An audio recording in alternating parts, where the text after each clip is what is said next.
तो राधे राधे बच्चों, मैं हूं हृदय एससीजी इंस्टीट्यूट से। पार्ट 2 में आपका बहुत बहुत स्वागत है ह्यूमन आई का।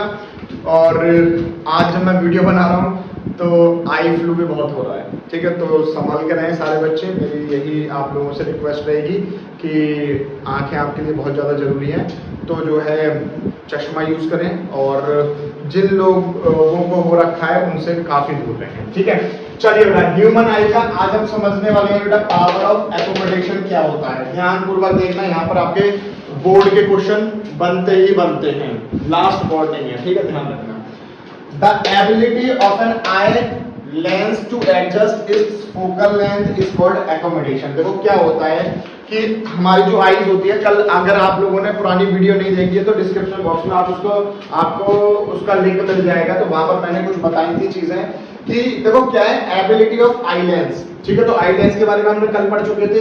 तो आई लेंस की ability to adjust its focal length. देखो क्या होता है, जैसे मान लो कि हम लोग थोड़ा सा रोशनी वाले एरिया में आ जाते हैं, ठीक है। तो वहां पर फोकल लेंथ इंक्रीज हो रही है, डिक्रीज हो रही है ना। और इस सबको कंट्रोल कौन कर रही है? सिलेरी मसल कर रही है। कल हम लोगों ने बहुत अच्छे से डिस्कस कर लिया था। क्लियर हो रही है ये बात?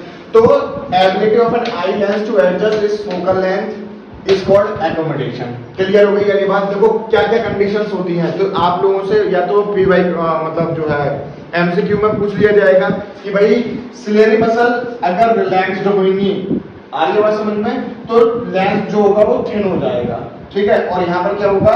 फोकल लेंथ इंक्रीज हो जाएगी। सिलेरी मसल मैंने आप लोगों को कल डायग्राम में बता दिया था। जो ये वीडियो देख रहे हैं बेटा सेकंड पार्ट जाके पहले फर्स्ट पार्ट देखो, तब आप लोगों को समझ में आएगा। जो सिलेरी मसल होगी वो क्या होगी? अगर रिलैक्स्ड है तो जो लेंस होगा बेटा वो थिन हो जाएगा और फोकल लेंथ क्या हो जाएगी? इंक्रीज हो जाएगी। तो पूछ लिया जाता है बेटा कि कब फोकल लेंथ इंक्रीज होती है? तो क्या होगा? जब सिलेरी मसल रिलैक्स होगी और लेंथ जो है वो थिन होगा। In second condition ciliary muscle जो होगी वो कॉन्ट्रैक्ट होगी, ठीक है। तो लेंस क्या हो जाएगा बेटा? थिक हो जाएगा और यहाँ पर फोकल लेंथ जो है वो डिक्रीज हो जाएगी। अब देखो चलो इसको इस तरह से देखते हैं। लेट सपोज, चलो ये मेरे पास लेट सपोज ये डस्टर है।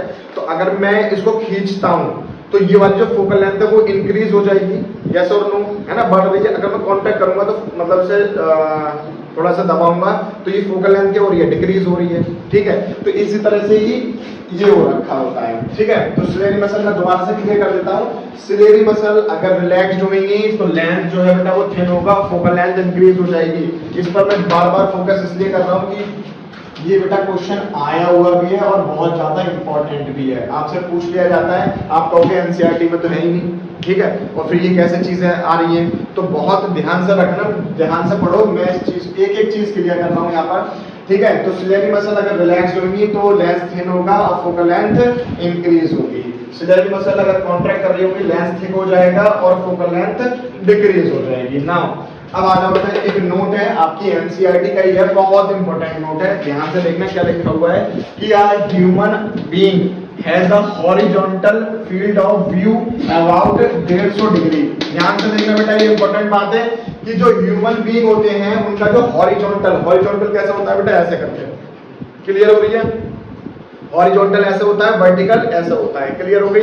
तो जो हॉरिजॉन्टल ह्यूमन बीइंग का व्यू होता है, फील्ड ऑफ व्यू होता है, वो करीबन 150 होता है सिंगल आई के लिए।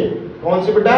सिंगल आई के लिए, with one I and about 180 with two eyes. और ये कितना हो जाता है बेटा? दोनों आईज में पूरा 180 हो जाता है, मतलब हम लोगों को ऐसे पूरा दिखाई दे रहा होता है, ठीक है।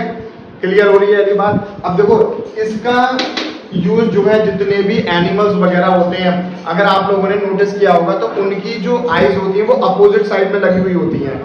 एक इधर होती है, एक इधर होती है ना। ऐसे नहीं होती जैसे इंसानों की होती है। तो वो किस लिए होती है कि जो शिकारी होते हैं वो क्या करते हैं? अच्छी तरीके से क्या कर पाए?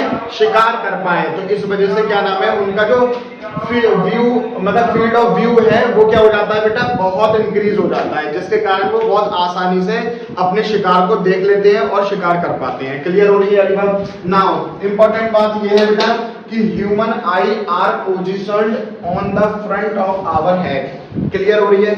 जो इंसानी आईज होती हैं वो बेटा क्या होती हैं? हमारे हेड के यहाँ पर लगी हुई होती हैं। क्लियर है? And it thus reduced our field of view. और देखो क्या है, हम अगर हमारी आंखें इस तरफ होती तो हम इधर का भी देख पा रहे होते, है ना, लेकिन हमें जरूरत ही नहीं है क्योंकि हम शिकारी नहीं है। आ रही है बात समझ में? कुछ लोग होते हैं शिकारी, ठीक है, तो क्या होगा कि यहाँ पर नहीं है हमारी आईज, कहाँ पर है बेटा? सामने है, बिल्कुल ठीक है। तो हमें इतने फील्ड ऑफ व्यू की जरूरत नहीं होती है, तो वो हमारे कहाँ पर होती है बेटा? फ्रंट ऑफ आवर हेड, ठीक है। और क्या करती है ये? इट दस reduce our field of view in favor of what is called stereopsis। क्या होता है बेटा? स्टीरियोप्सिस बोला जाता है। इस प्रोसेस को ध्यान रखना, आप लोगों से पूछ लिया जा सकता है। एनसीईआरटी की टर्मिनोलॉजी है, बहुत ज्यादा इंपॉर्टेंट है कि डिफाइन या व्हाट इज स्टीरियोप्सिस, ठीक है। तो स्टीरियोप्सिस क्या होती है बेटा?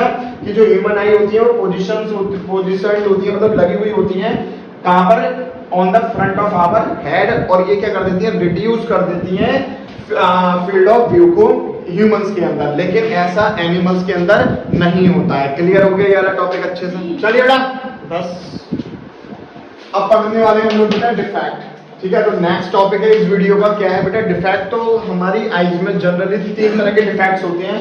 पहला है मायोपिया, ठीक है। मायोपिया को बोलते हैं बेटा क्या हम लोग? Near sightedness. दूसरा होता है हमारे पास हाइपरमेट्रोपिया, जिसको हम फार साइटेडनेस बोलते हैं। और तीसरा जो है, जो हम अभी आगे डिस्कस करेंगे, प्रेसबायोपिया। क्लियर हो रही है बेटा? तो डिस्कस कर लेते हैं बेटा मायोपिया। जो बच्चे नोट्स बना रहे हैं मेरे साथ, ठीक है, उनके लिए भी फायदा है, साथ के साथ मेरे साथ देखते भी चले, कॉपी पेन लेके बैठे कि a myopia person can see near by object clearly. जो जिन लोगों को मायोपिया हो जाता है वो पास के ऑब्जेक्ट बहुत क्लियरली देख पाते हैं, ठीक है, but can not see distant object. Distant object का यहाँ पर मतलब हो गया बेटा दूर की चीजें, ठीक है, दूर के ऑब्जेक्ट नहीं देख पाते clearly. Image is formed in front of the retina. देखो इमेज अगर रेटिना पे बन रही है तो बिल्कुल सही है हमारी आंखें, लेकिन अगर रेटिना से आगे बन रही है या रेटिना से पीछे बन रही है तो क्या हो जाएगा? वो डिफेक्ट की कैटेगरी में आ जाती है, ठीक है बेटा। तो अगर आप लोग डायग्राम देख पा रहे होंगे इसका, ये फर्स्ट डायग्राम है, तो ये तो बेटा बिल्कुल सही आंखें हैं, उनका डायग्राम बना हुआ है, ठीक है। और ये है जिनको बेटा मायोपिया हो जाता है, ये मायोपिक आई का डायग्राम बना हुआ है। यहाँ पर देखो क्या है, एज वी नो दैट हमारी आईज में क्या होता है बेटा? कन्वेक्स लेंस होता है, ठीक है। अब कन्वेक्स लेंस की जो प्रॉपर्टी होती है ध्यान से देखना बेटा, कन्वेक्स लेंस क्या करता है बेटा? कन्वर्जन लेंस भी कहलाया जाता है। और ये रेज को क्या कर देता है बेटा? कन्वर्स कर देता है, यस और नो? तो यहाँ पर जो मायोपिक आईज होती है ना, वो क्या कर देती है? कन्वर्स कर देती है। और रेटिना हमारे यहाँ पर है, तो ये रेटिना से पहले इमेज बन रही है, यस और नो? तो क्या होगा कि हमें डिस्टेंट ऑब्जेक्ट यहाँ पर नहीं दिखाई दे रहे होंगे, लेकिन जो हमारे पास क्या नाम है, जो है नियर बाई ऑब्जेक्ट होंगे वो हम अच्छे से देख पाएंगे। और थर्ड है बेटा करेक्शन, कि आपने इसका करेक्शन किया तो क्या किया? देखो अब देखो यहाँ पर आपने कॉन्वेक्स लेंस तो आपके पास इनबिल्ट है, मतलब भगवान ने पहले बना रखा है, लेकिन कॉनकेव लेंस का अगर आप यूज करते हो, और कॉनकेव लेंस क्या करता है बेटा? डाइवर्जिंग लेंस होता है। क्या होता है बेटा? डाइवर्जिंग। तो देखो रेज गई, थोड़ी सी डाइवर्स हुई, और डाइवर्स होने के बाद ये इस वाले लेंस में आएंगे, और ये क्या होगा बेटा?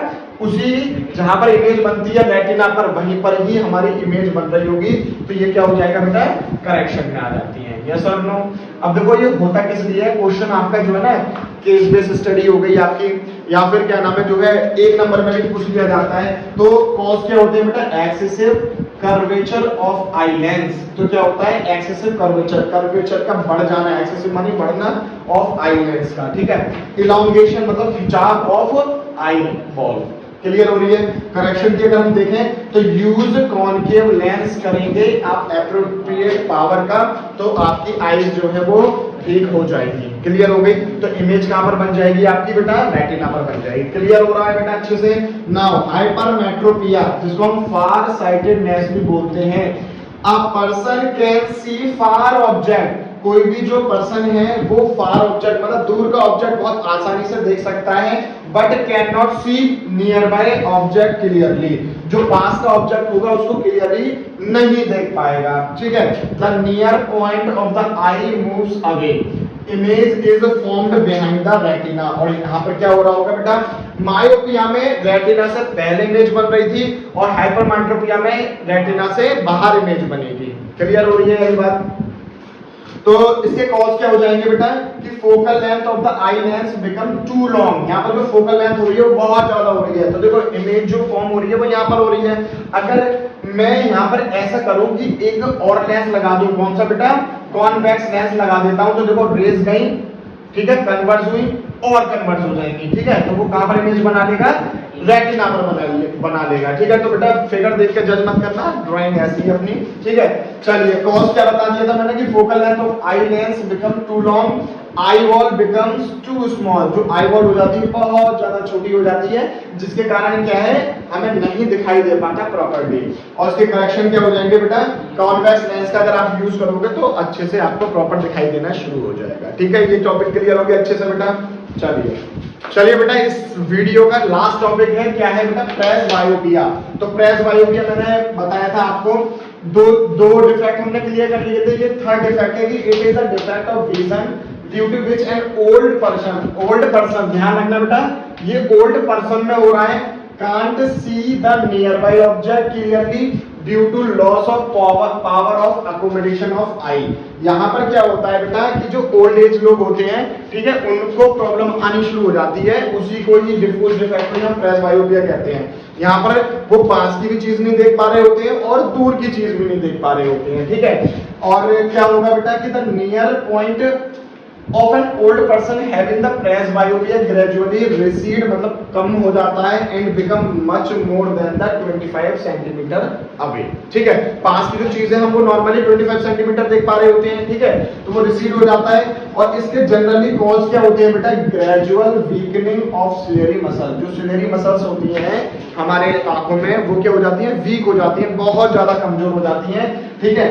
डिमिनिशिंग मतलब धुंधलापन, flexibility of the eye lens, और जो आई लेंस होता है ना उसके ऊपर ना धुंधलापन आना शुरू हो जाता है।